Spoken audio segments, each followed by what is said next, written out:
Hey guys, welcome to the channel. So today I wanted to go through investing and how to invest when you've not really done any investing before, how to start.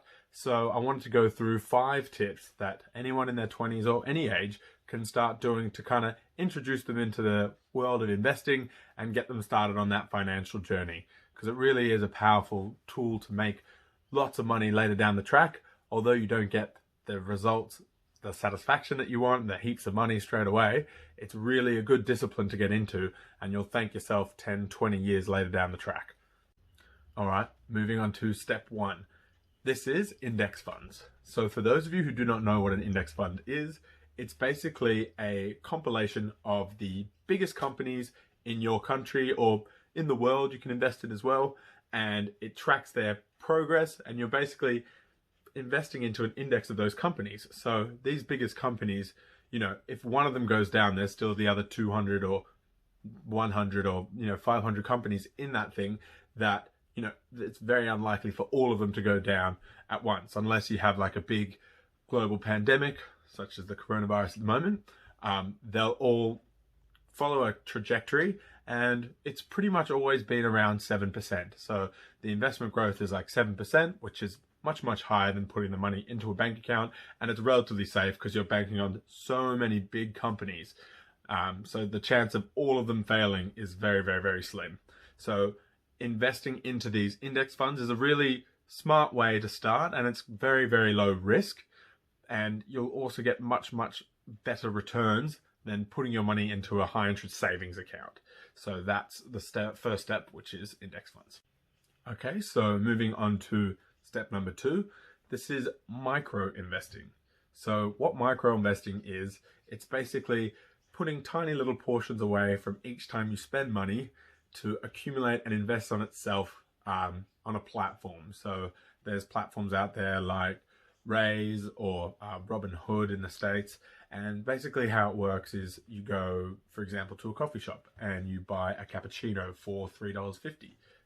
It'll round up that 50 cents to $4 and put that in a little investment account, and you can choose on the account the kind of settings that you want, how aggressively you want it to invest, what you want it to invest in, and over time this builds up and grows, and you don't really notice anything coming out of your account. So it's a really fantastic way to start yourself in the investing space without having to worry about which decisions to make, who to invest with, and all these things, or also worry about how much money you're going to have to forego at the moment so you can put money towards investing. It's a really passive way of investing, and it's relatively safe and very low cost to the individual. You don't feel like you're out of pocket very much because it's such small amounts that are going at a time.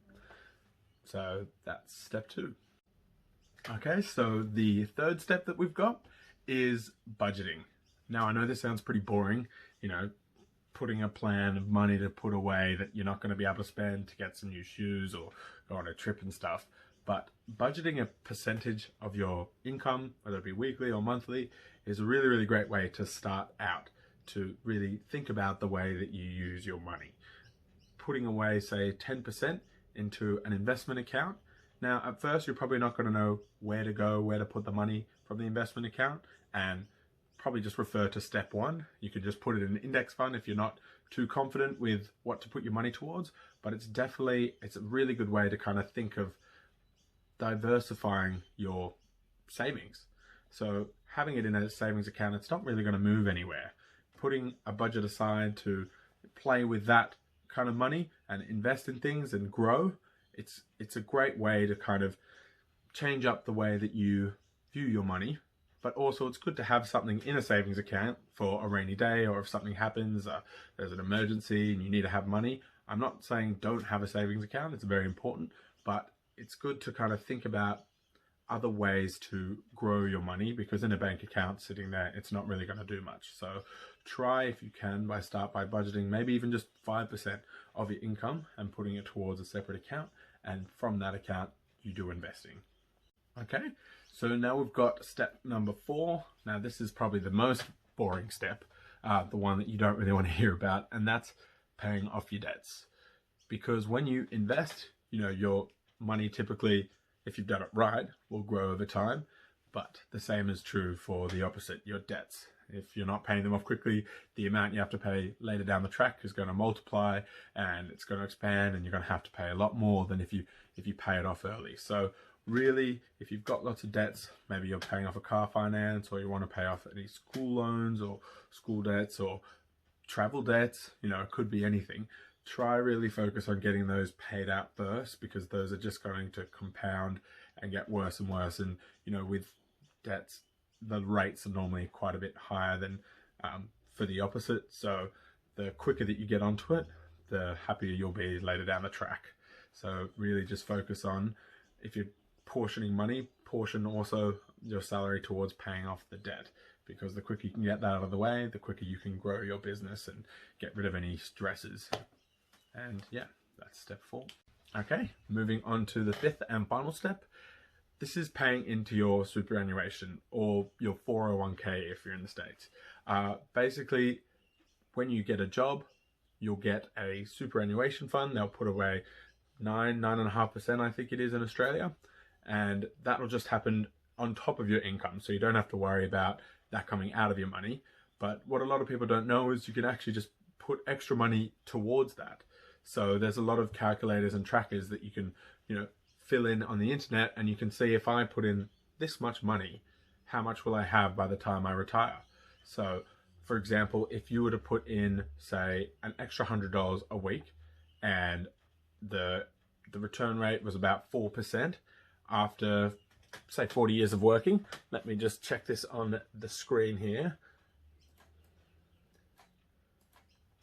You'd have made $796,616 of just interest, just the interest.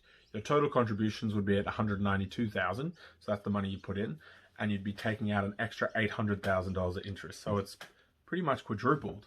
So although it's, you know, you can't see the instant reward, putting extra money towards your superannuation can really make that, you know, that time when you do decide to retire that much more comfortable. And that's, I guess, all the tips that we've got for today. Thank you for listening. If you found any value in any of these videos, please give it a like or a subscribe. That'd be super duper awesome. And yeah, I'll see you next time.